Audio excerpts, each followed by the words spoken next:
Okay, should we get started, Kyle? What do you think? Yeah, I think so. All Just right. after right now, we can let people keep coming in. Yeah, I think we should respect everyone's time. Let's get started. Okay. Yeah. So thank you everyone for coming on. This is our Why Buy Calgary webinar. Myself and Kyle are both we've been investing in Calgary since 2019. Overall, the whole group of us have 10 plus properties in the Calgary area, and that's not including family. If we get into family, that increases significantly. So who am I and who is Kyle? Well, myself, I'm owner and broker of record of Remax Wealth Builders. I've been selling real estate in Toronto for over 12 years, #1 agent in Ontario for individual transactions. I gotta update this. Yeah, I'm number 9 Remax agent in Canada, currently number 5 in Canada, number 9 in the world. Currently inducted the Remax Hall of Fame, awarded the Remax Lifetime Achievement Award of 35, and awarded the Remax Circle Legends Award 40. But none of that matters. What matters is investing, and that's what I've been doing. And I've been doing it for a while. So I've turned a $39,000 deposit into, and it's actually more than $14 million now. It's a $17 million portfolio, which includes 14 condos, a High Park triplex, and an apartment building in Hamilton. And here's my portfolio, everything right here. Kyle, it is a new presentation, but I didn't have these are the current numbers. Awesome. So if you're wondering, like, what's he doing? No, it's the new presentation, but I just switched this slide. This is my whole portfolio here, and why I show everyone. I want to be transparent. Kyle's going to show his portfolio as well, but we also want to show you that real estate is a long run game. It's not a short game, and we talk about that every day. You know, just today when we were on a call, I was saying, because we get calls, people they get panicked and like, oh, I want to sell my property on assignment. And I'm like, well, you might as well just take your money and get some diesel fuel and pour it all over the money and light it on fire, because you're just throwing money away. And then I said, well, you know, when people say they want to sell on assignment, ask them if they're going to cash out their RRSPs. And their reply would be no. And why aren't you going to cash out your RRSPs? Because it's not beneficial from a tax perspective. Okay. And the market's down, so I'd be selling him for less than I'd like. So then why do you want to sell your property now, specifically if it's assignment or less than built for less than 1 year, because you'll be over double taxed and you're selling in a down market. So if you apply that rationale to real estate, the same way you look at your RRSPs, it's a long-term hold. You'll always win in the long run. And I won't get into interest rates yet, because I'm already going down a rabbit hole in another direction, but we'll talk about interest rates shortly, and just don't worry about interest rates at all. But we will talk about this more, and I'll tell you why. So anyways, well, you look at your portfolio over the long run, my portfolio would be worth 17 plus million today, and be worth $42 million in 30 years. That's at a 3% compounded annual growth rate. Why does that matter? In 30 years, all my properties have paid off because there's been someone living in all my properties, and the tenants have paid off the properties for me. That is the beautiful thing. That's the beautiful thing over the long run. Now, Kyle, why don't you talk a little bit about yourself before we show them what really matters when you look at it in the long run? Absolutely. Hi, everyone. My name is Kyle Dovigi, and I'm actually licensed in Ontario and Alberta. Like Alex mentioned, we both bought into that first property in 2012. So I've been investing for over 10 years now. I've got 6 properties myself, a little bit slower than Alex, but I've still built up a multi-million-dollar portfolio that I'll show you in just a moment over that time. In a past career, I actually managed Lotto 649 and Lotto Max. I was the draws manager. And I've said this statistic before, about a third of people playing the lottery were planning on funding their retirement by winning the jackpot. That's just crazy. So I ended up leaving the lottery, and I now help people build their real estate portfolios that are actually going to fund their retirement. And just last year alone, I helped over 130 people to start or build their portfolio. And majority of those have been in Calgary. So looking at my portfolio, I bought the first one in the Carnaby. This was in West Queen West, which was not a good area at that time. And over time, it has significantly improved and those properties have appreciated. I was working a regular job at this time and I was able to continue to save money in order to continue to grow my portfolio. And, I bought a freehold property in 2015, a second condo in 2016, and I started being able to refinance those properties to help grow my portfolio even more without taking any more money out of my pocket. And today, the current market value is almost 4.5 million. And looking out in 30 years, it's going to be a $10 million portfolio. And that's just appreciation, doesn't include cash flow, doesn't include any principal repayment. And I like to call myself the condo millionaire because, I'm a millionaire with real estate. Anyone can do this. Anyone can become a condo millionaire. It just takes one property and time.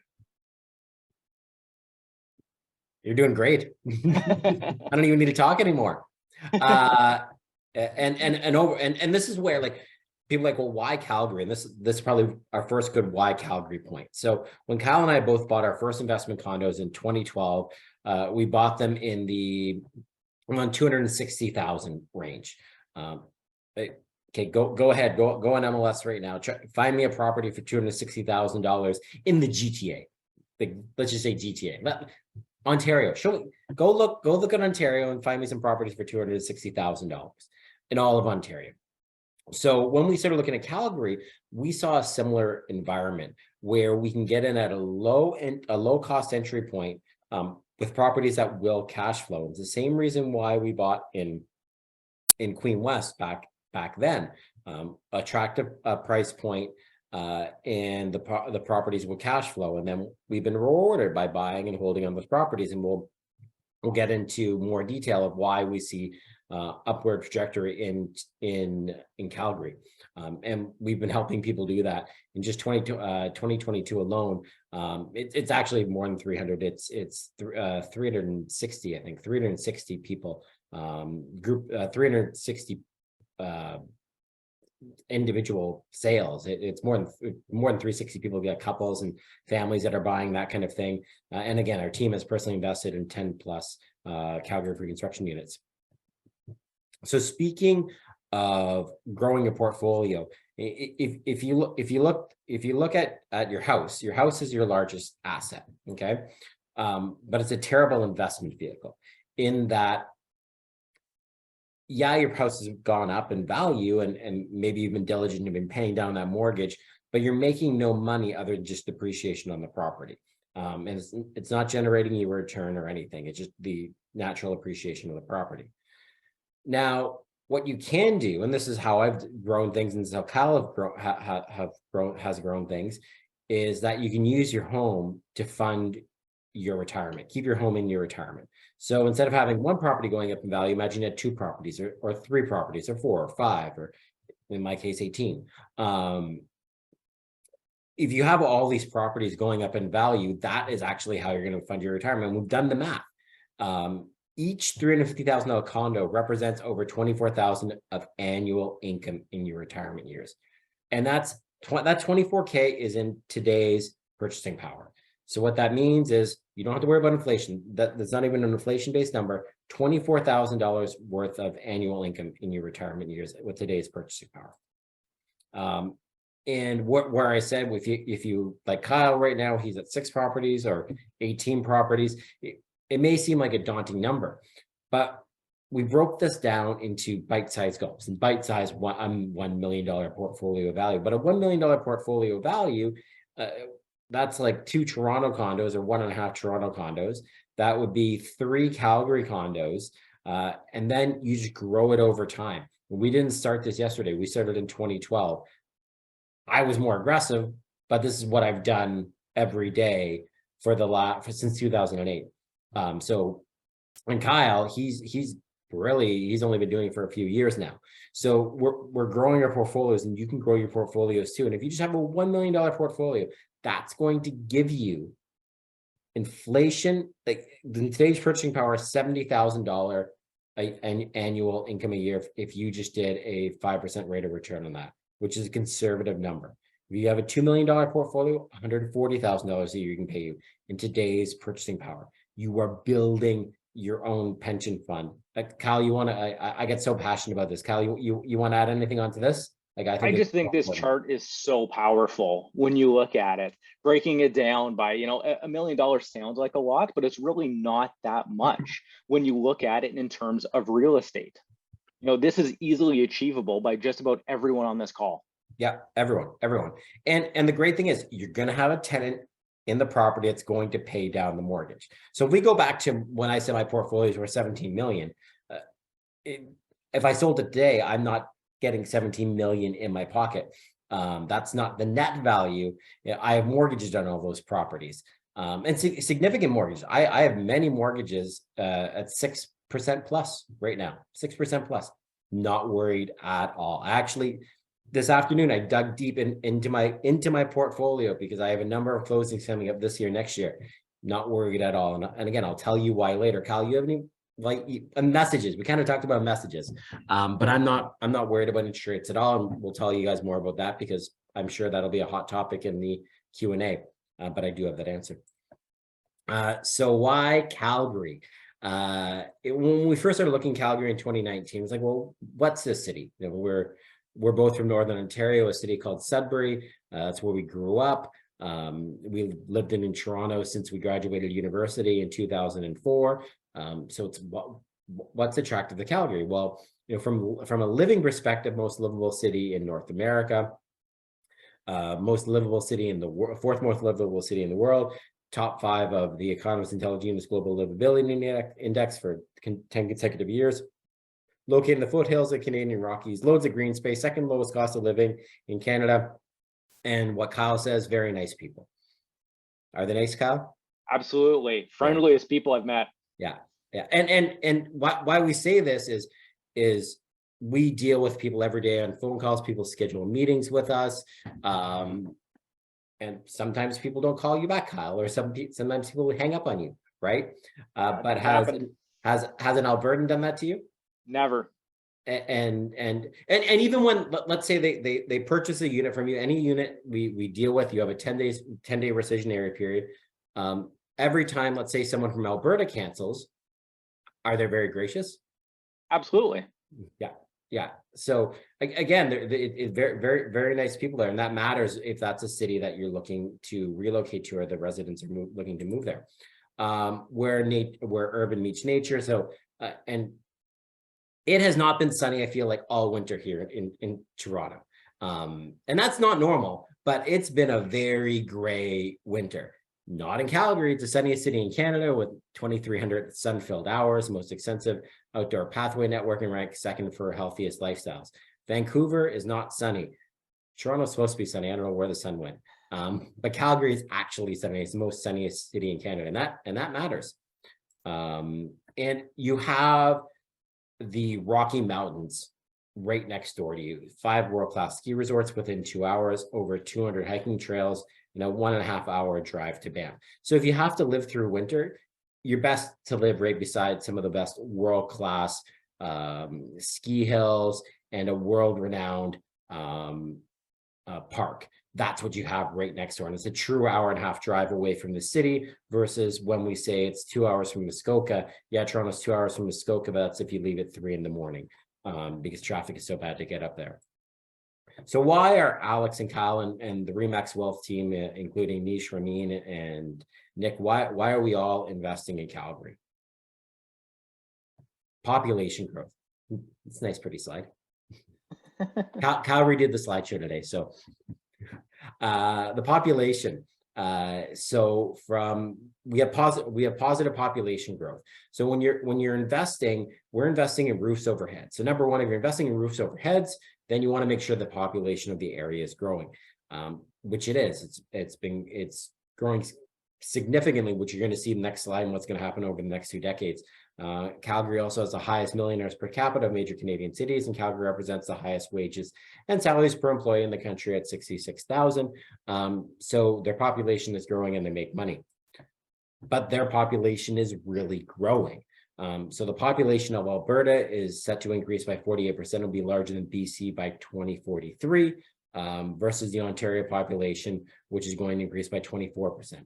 And Calgary specifically, the population of Calgary will grow by 62.5% over that 20 years.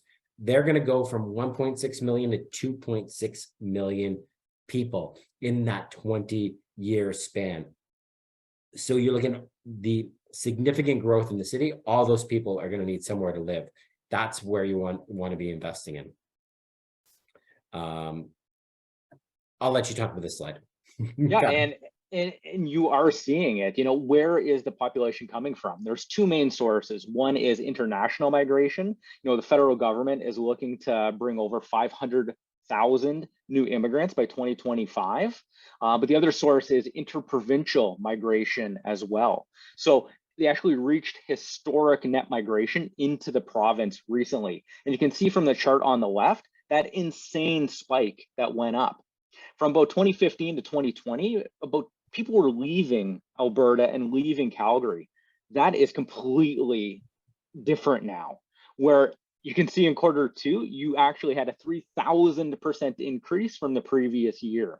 So tons of people returning, and many of those people are actually from Ontario that are moving out to Calgary. I talk to at least one person a day that is in that situation, based in Ontario, can't afford any of the real estate really anywhere in the province, but have friends and family now living in Calgary, really good jobs, not to mention remote work possibilities. And for 500,000, I can't get you a studio in Toronto for pre-construction. I can get you a semi-detached house in Calgary for that same price. It's a no-brainer for so many people. People landing in the Toronto area, you have a family of 4, can't live in a studio. So the only option for a lot of people is going to be moving to Calgary. And that's the real difference nowadays that wasn't nearly as important as it was 5 or 10 years ago. So that's going to be a huge factor for the city of Calgary and province of Alberta. And you make the same amount of money. If not more. Yeah, well, you make more and you're taxed less. And we'll talk about that more. But it's real. We've been investing there since 2019. It is less tax. There's no land transfer tax. There's no development charges. There's no provincial sales tax. These things don't exist in Alberta. It's a beautiful, beautiful thing. I asked my wife to move there. She said no. But I'm in a different stage now. Three young kids. We're not moving. Our roots are established. But if you're someone in your 20s and 30s, why would you live here? You have that flexibility to go, and we're seeing that. We're seeing that people move there, and we're going to talk about the diversification of their economy as well. Strong economy. There we go. So Calgary, it's the 4th largest economy in Canada, and there's only really 4 economies I care about in Canada: Toronto, Montreal, Vancouver, and Calgary. And that's where it ranks. So Toronto, Montreal, Vancouver, 1, 2, 3, and then Calgary, you have 4. And if you look at it, Calgary actually has a larger economy than provinces, larger economy than Saskatchewan, larger economy than Manitoba. The other thing you want to factor in when I bring up those top 4 cities, they're the only real 4 international cities with airports. Sorry. The 4 cities with true international airports. During COVID, there were only 4 airports you can fly into internationally: Toronto, Montreal, Vancouver, and Calgary. And that's where you have Calgary. It's the 2nd most number of head offices in Canada. Toronto, number 1, Calgary, number 2. So you do get those international jobs. We're going to talk about more of that shortly. Kyle, why don't you talk about how Alberta is going to lead Canada in economic growth? Yeah, this is the proof of the strong economy, where Alberta is actually expected to lead all of Canada, not only this year, but also next year in terms of growth. And it's because Alberta went through a recession from about 2015 to 2020. That's when the jobs were shed. That is all done now. If anything, they're hiring now because of the higher oil and gas prices. They're expanding. They've gone through the downside on the business cycle, and now it's kind of back to boom times. You can't lay off people that have been laid off. So let's say, and we get this objection. We've been getting objections since 2019. I've made $200,000 already on a sale. Literally, I invested in it and I sold one, $200,000. It happened. I got objections. Those people didn't make 200,000. I did. Where was I going with this? Now I lost myself. Oh yeah, people being laid off. Okay, like they shed the jobs. You can't shed the oil and gas jobs. So we get the objection like, oh, what if oil goes down again? Doesn't matter. The mass layoffs that cause the economy to tank in Alberta and Calgary, all those jobs are shed. Yeah, they're bringing some more people on, but nowhere near what they were doing back in the day. Because back in the day, they were doing exploration. They were significantly expanding the oil sands. None of that's happening right now. There are jobs being hired because they cut the workforce down so much, but they're not expanding the oil sands right now. So that's where you had a significant number of people being hired. None of that's happening right now. So you're protected against any downturn in oil and gas, and they're diversifying their economy away from oil and gas, and they're investing that revenue back into paying down debt of the province, which we'll talk more about, and again, incentivizing other companies to move there. Alberta is the lowest corporate tax rate in Canada, and as we mentioned, no provincial sales tax. Where would I want to go if I was a company? Exactly, and the proof is in the jobs. pudding here, Alex. Like the jobs aren't being shed; they're getting added. Actually, Alberta has over 100,000 job openings right now. They can't find enough skilled workers. It's a significant problem.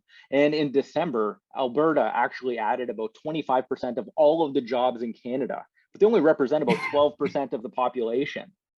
So like that's a crazy statistic. It shows you how much the economy is performing there. And something to consider as well, there's thousands of construction jobs that are vacant right now. They're trying to hire people. So this is going to affect the real estate in two ways. It's going to probably increase the costs of building. So it's important to buy as soon as you can, because costs are going to go up for building. Same with inflation and interest rates. That's all increasing the prices. But as well, you have more people being added into the economy, good paying jobs that are going to need housing themselves. So really, it's a double whammy. And Alex, this was your point. I'll let you touch on this slide about the surplus and how it's being dealt with there. So the conflict in Ukraine, we all know, has led to supply issues in regards to oil and gas, and those supply issues aren't going away ever anytime soon, but to be a very, very long time. And Canada is a commodity-based country. So when countries are looking for safe, secure sources of reliable energy, where can they come to? Well, they can come to Canada, and that's a big deal these days. That's where you have the Chancellor of Germany coming here and looking at our energy and asking if we can export energy to them. That's where you have the President of Japan coming here looking at, can we export energy to Japan? Do you think Japan wants to get their oil and gas from Russia? No, they want to get their oil and gas from a safe, secure country that's not going to use their resources for their own political motives. So that's where we stand in a great situation, and that's where Alberta stands in a great situation. And that's where last year they had a $13 billion budget surplus. And what are they doing with that money? They're pumping that money right back into paying down any additional debt that they had, and they already forecast surpluses for 2023, 2024, and those numbers will be that 13 billion. They were originally forecasting a $500 million surplus and came in at 13 billion, and that's based on $70 in oil. This morning it was at $82 and change. The economic prospects for Alberta are extremely strong moving forward in the future. Oh, and there's our net financial debt, my favorite slide, my net financial debt slide. So you're talking about paying down that debt, and Kyle hates that word. Kyle hates the word debt. By the way, a mortgage is not debt if it's rented out. So that's leverage, right? If we're able to leverage something that's going to bring income in. So leverage is good, debt is bad. Alberta has the ability to leverage because they're in a great financial situation. So they have their net financial debt is less than $2,500 per person. Where Ontario, it's nearly $19,000 per person. And these numbers were from 2017. So the other provinces have been, those numbers have gone up, but Alberta, they're paying it down. They're in the same situation. They're in a great situation. What does that mean? Is they can leverage their enviable financial situation, and they can have the lowest corporate tax rate in Canada, no provincial sales tax, and let's give incentives to these companies to come in and establish in our beautiful province. So buy low, sell high. Cal, I'll let you talk about this one, even though I know you know this one. And this is really, you know, fundamentals where obviously you want to make some money, you want appreciation. Timing the market is impossible, but finding value areas where there's the chance of significant appreciation is very important. And that's why Calgary is so appealing. New condo prices actually went down from about 2017, probably even a little bit before that, down to 2020, you know, over 20%.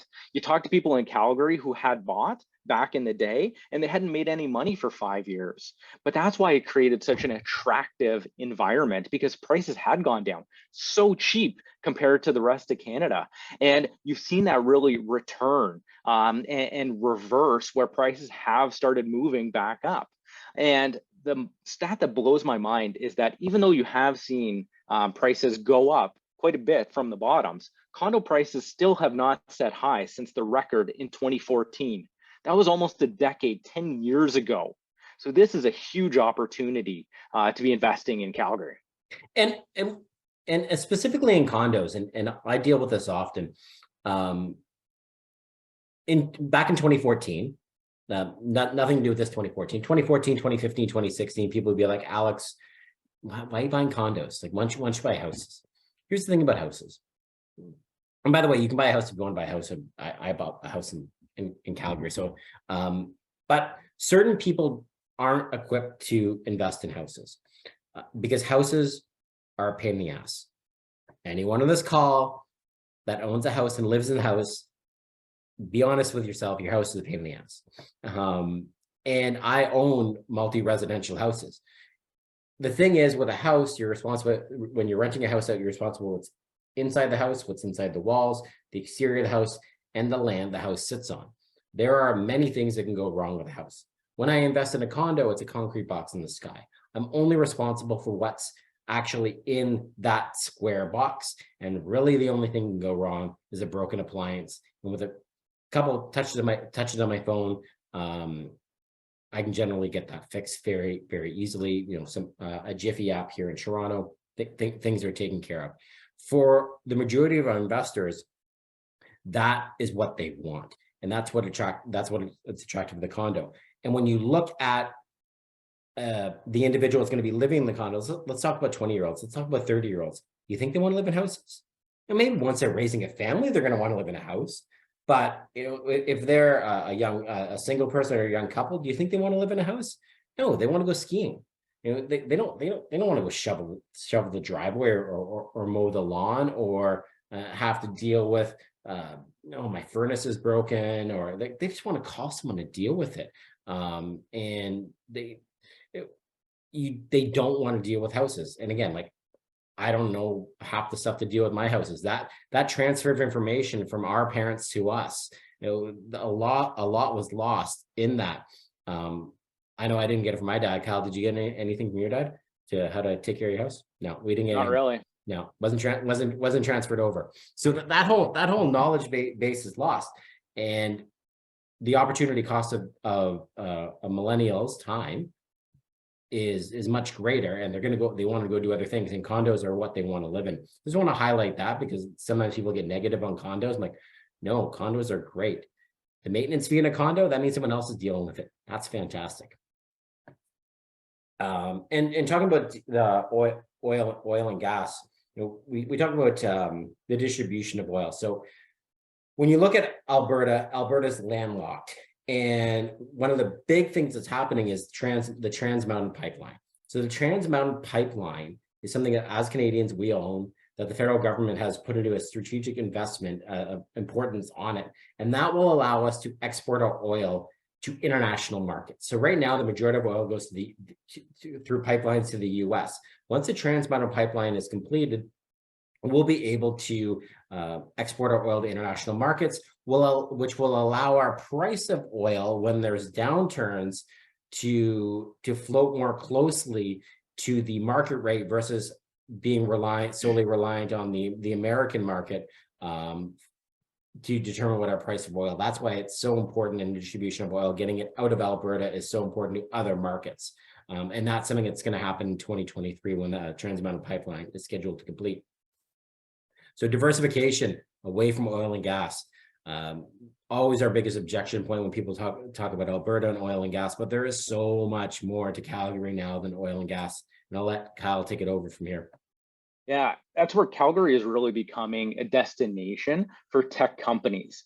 And it's really becoming a haven because, Alex, if you go to the next slide, Calgary has continually been ranked in the top 10 for most attractive cities for workers. It's got the highest proportion of STEM graduates of major Canadian cities as well. You have highly qualified, skilled workers in Calgary. And it's really showing. You have over 400 tech companies. 3/4 of those are startups. So you really have that incubator environment, ideas, innovation happening, which is incredibly important. And I know you're going to say there's been a lot of layoffs in tech announced recently. None of that is really happening in Calgary. That's other major cities, especially in the US. Alex, just go back for a second. Yeah. Yeah, and I think Calgary is actually going to benefit from those layoffs long term because those companies will eventually rehire some of that workforce and they will expand. You know, they hired too much when COVID first started, but they will expand. And Calgary is going to be an ideal location for them because they're going to be looking for low cost areas, you know, ways to offset the expenses of workers. And Calgary has that in spades. You have the Canadian dollar worth a lot less than the American dollar. So the staff aren't paid as much. You have Canada paying for healthcare. So you don't need to pay those costs if you were for like a US worker. But you also have very low cost of office space. Downtown Calgary is roughly around $17.50 a square foot. That is considerably less than Toronto or Vancouver. So if you're trying to have a significant footprint in the city, Calgary is a fantastic option to keep your prices and your expenses as low as possible. And you're seeing this where Calgary is really starting to explode. Some of the companies have reached that mythic, you know, unicorn status, over $1 billion valuation. Now there have been several of them that have come up and grown. And you're going to continue to see more of them, I think, happen. And many other companies, these are already unicorns. Didn't start in Calgary, but have expanded into Calgary. Amazon already had a distribution center there. Not exciting. What is exciting is they're setting up a brand new cloud computing hub there. It's only the second one in Canada. There's only one other, and that's located in Montreal. This is going to be over a $4 billion investment, billion with a B, serious money, and about 900 jobs that are going to be added to the city of Calgary. TELUS, they just opened up a brand new office space, a new headquarters, 60 stories in downtown Calgary. They're expanding massively into Alberta, $17 billion of investment, upgrading the network and systems there. Going to be hiring 8,500 people across the province, which is amazing. And WestJet, they're actually making Calgary the global connection hub for all of their international flights. Going to put multi-billion dollars of investment into the airport and into the surrounding area for Calgary. Over 1,000 direct jobs coming as a result of that. So these are not all tech companies, but big companies adding huge footprints to the city of Calgary.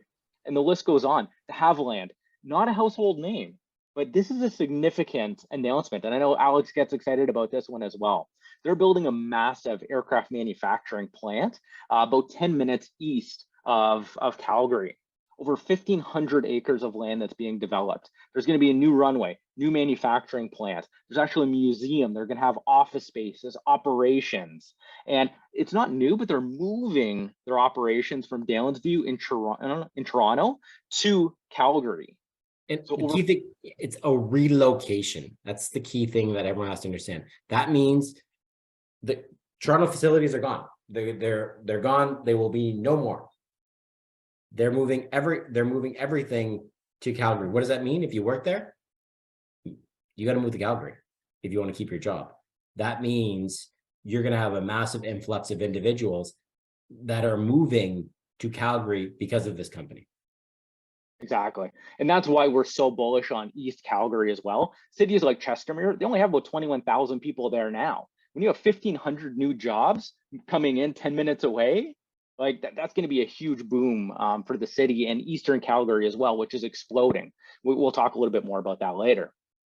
But some of the other companies coming, Alex, next slide, Infosys, Emphasis, SideTrade, these are all tech companies that have all set up operations in Calgary, and you're seeing them continue to expand and add people into their operations. And these are the sorts of companies that are directly contributing to the economy. You know, Amazon, they've got tax shelters, that sort of stuff, but these are the local companies that are they're really expanding and building. And I know some of these are big international companies as well, but it's a massive vote of confidence for the city overall when companies are setting up like this. And other big names, you know, TD Bank is setting up a wealth hub in downtown Calgary. They're going to be training many of their new financial planners. RBC has already opened up a new innovation hub. They've added 300 tech jobs, and they specifically cited the technology ecosystem in Calgary as a reason that they wanted to set up there. Same with TD Bank. You know, the fact that Calgary had the highest population of post-secondary education was a reason that they were concentrating a lot of their focus on Calgary. And IBM set up a new Calgary Innovation Hub downtown, and you're adding jobs, jobs, jobs. That's what you want to be seeing in any market that you're investing in.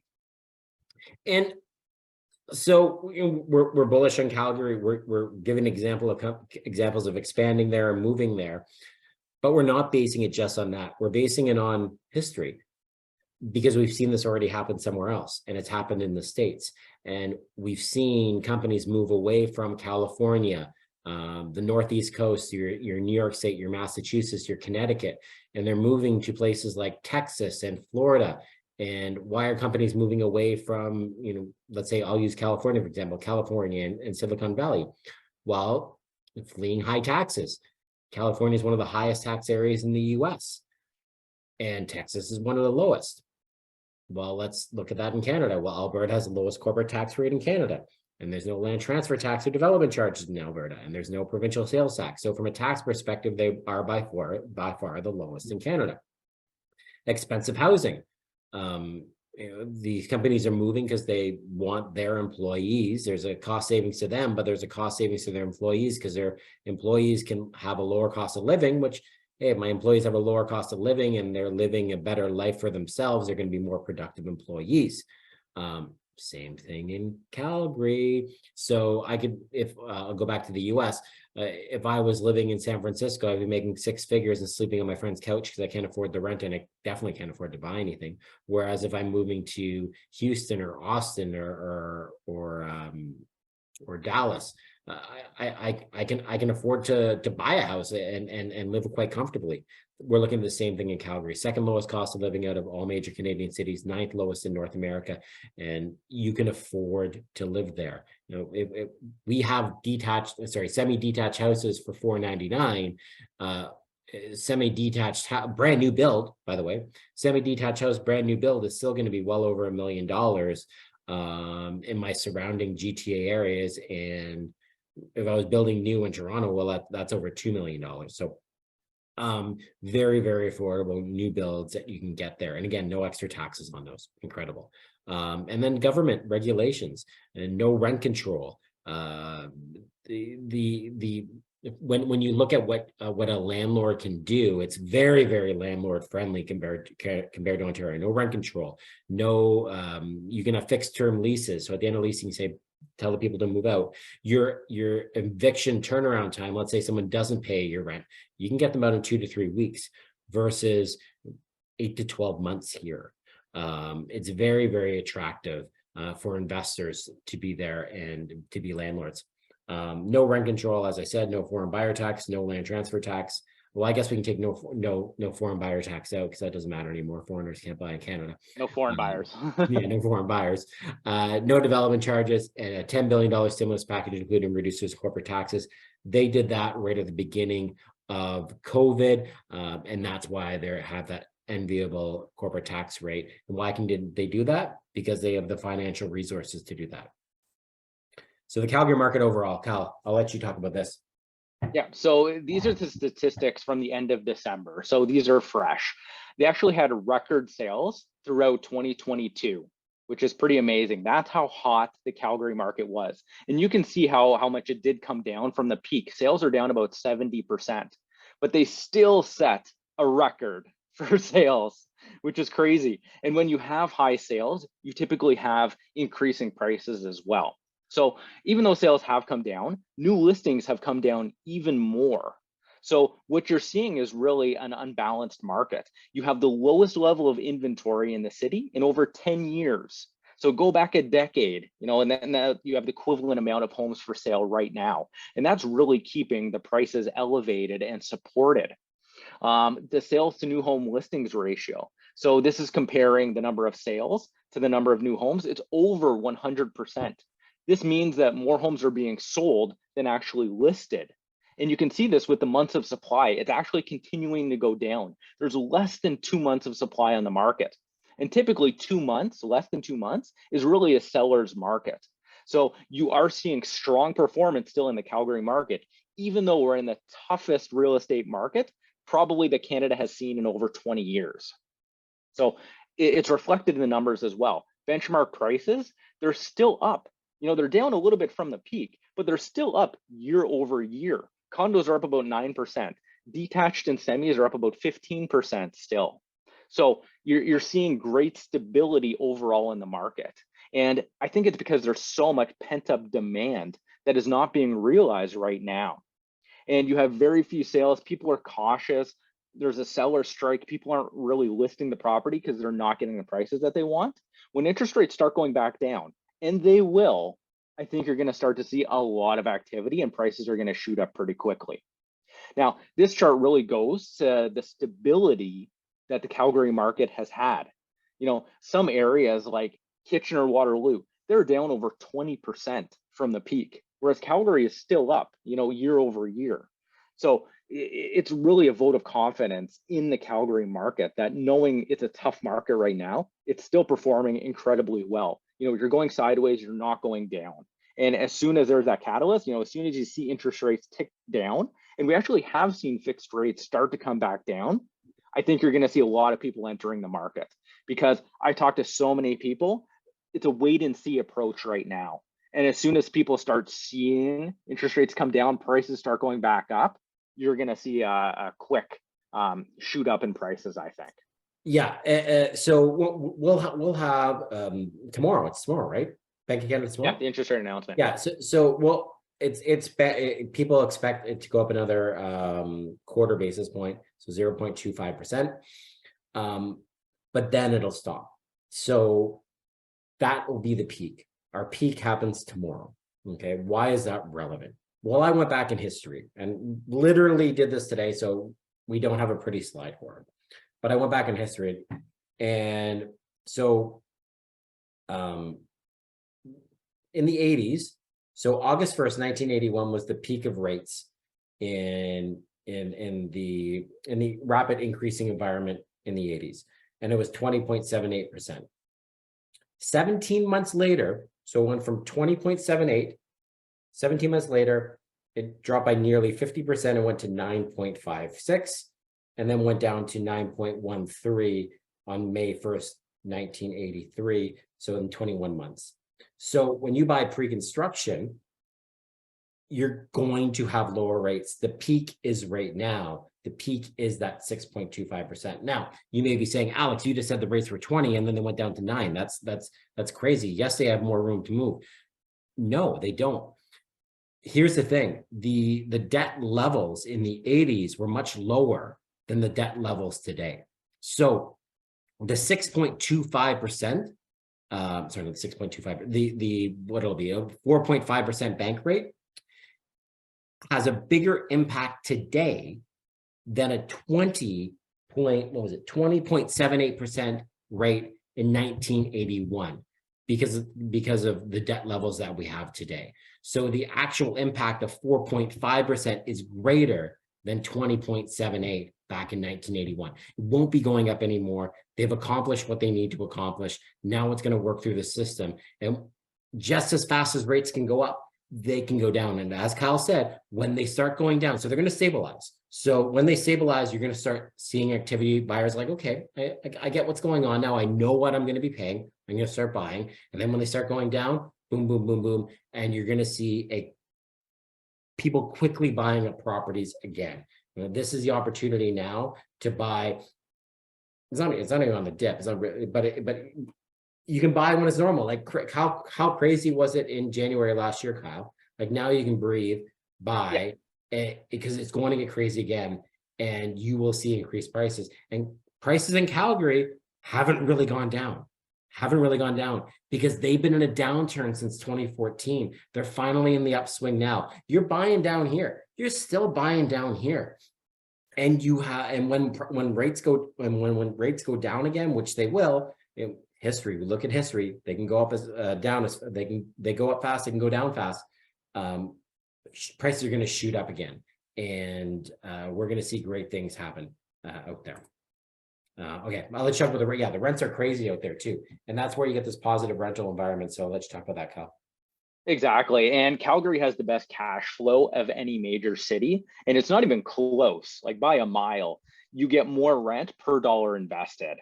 And it's continuing to go up because the rents, and you can see the rates, they have significantly increased.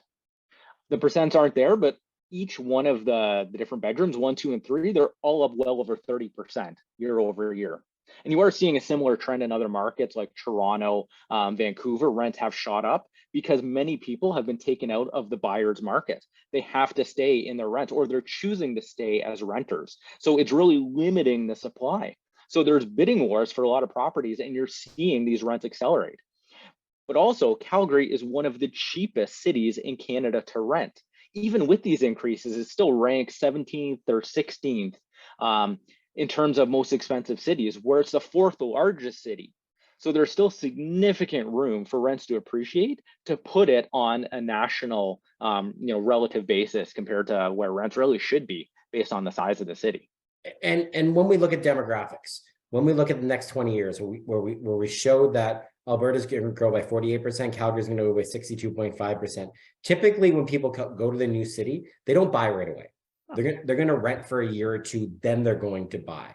So when you look at all that rental activity, that growth of the city by 62.5%, all those people that are going to come are going to rent for 1 to 2 years first. And they're going to be people living in your properties, providing you with that mortgage pay down and building your pension plan.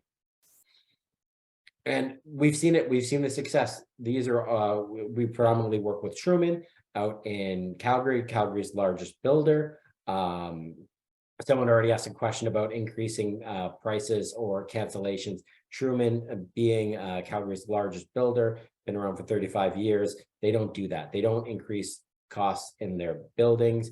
And I can tell you, I have not sold a property ever that has increased their costs in the middle of the property. If you're buying something that you're like, this is a great deal and it seems too low, then you may be susceptible to like, hey, that project may get canceled, or they may increase prices. That can happen, but it's not going to happen with the Truman and the properties that they sell. So our latest investment opportunities, and this one's coming up next week, hopefully. So it's this here is this is called the Hazelwood and Truman. It's in Calgary East. It's the closest development to the de Havilland Airport in Calgary. So you can't get any closer in Calgary than this development.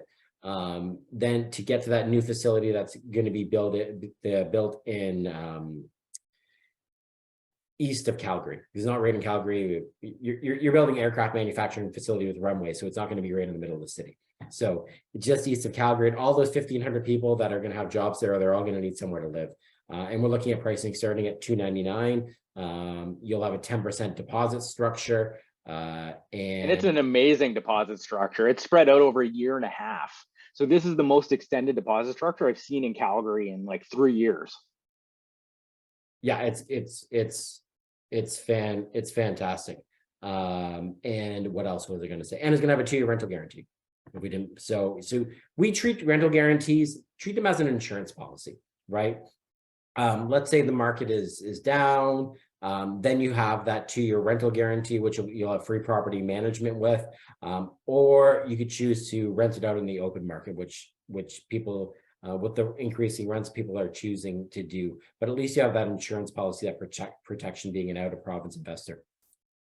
Exactly. Why don't you talk more about the area, Kyle? Yeah. And this area gets me really excited. Like, I personally invested in this community. So did Alex. We didn't purchase in this development specifically, but we are right in the heart of this.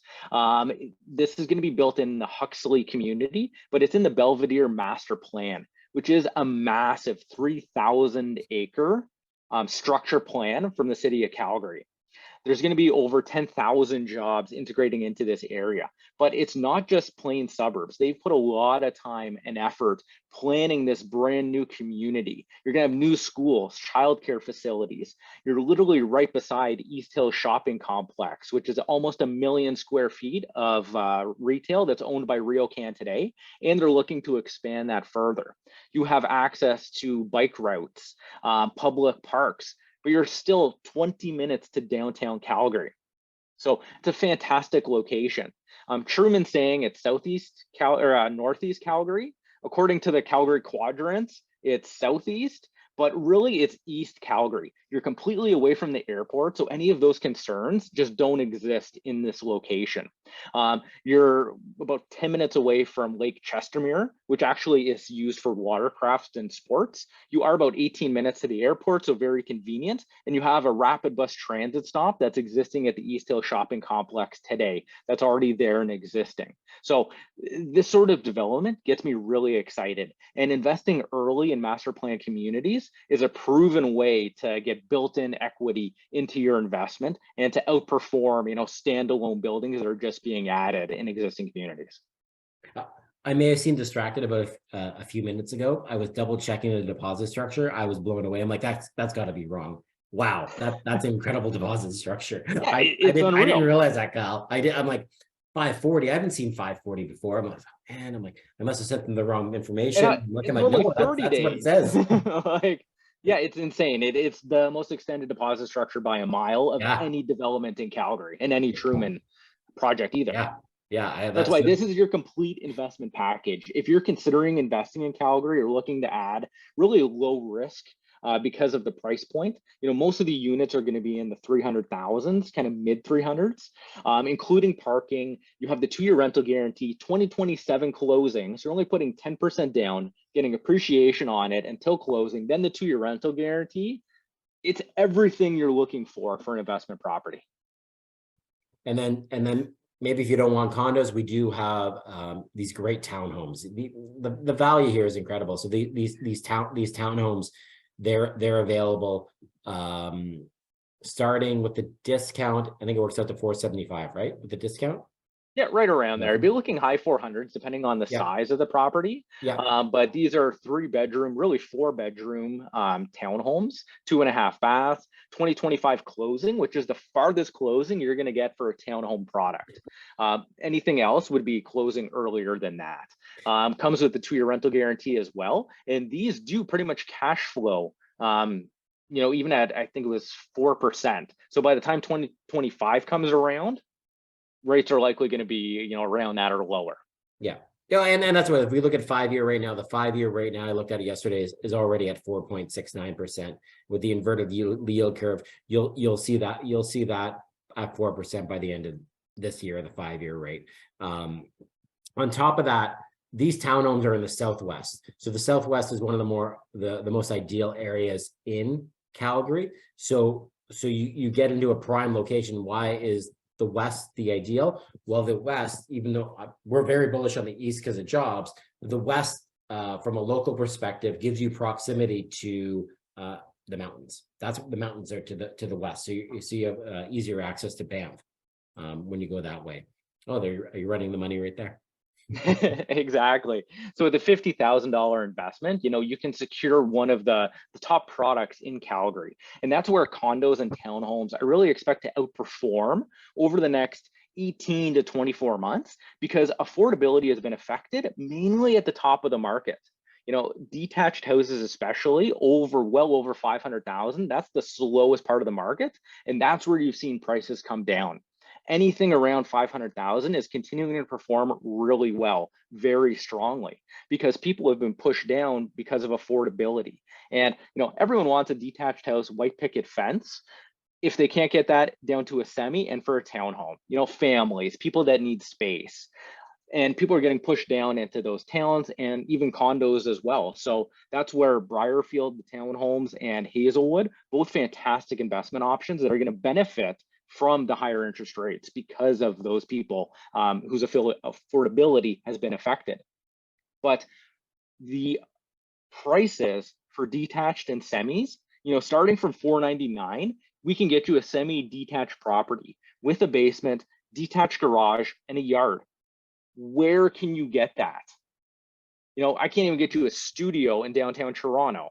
Parking for that studio would be $150,000, right? And these will rent out for the most, for the amount that you need to invest for it as well. So looking long term, I think these are going to be cash cows and amazing investment opportunities. And you can get legal basement units in some of these developments as well. Those are going to add $1,000 to $1,250 a month in rent additional. So you can create, a multifamily unit here, pre-construction, brand new. Yeah.